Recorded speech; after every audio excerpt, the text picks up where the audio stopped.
So we're headed to a mall, and this is the same mall that we went to once with Teo.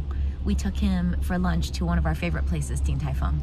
And I still remember that day, it was just super packed, and more people approached our table and directly engaged with us about Teo than had happened in a long time. And you know, Laini was like 7 maybe, and she just handled such socially awkward moments with such grace.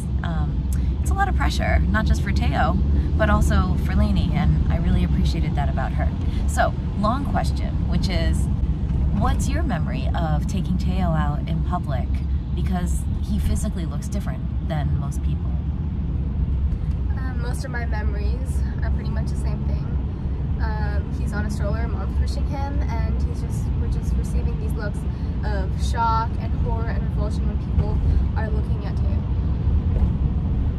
Wow.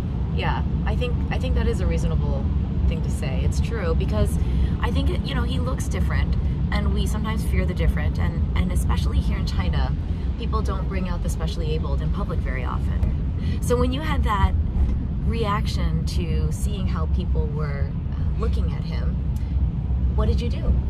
I remember feeling just so infuriated at the kind of childhood that he was having, and having to grow up with people looking at him this way and just thinking that it's normal. And I remember thinking that's terrible and no one should have to go through that.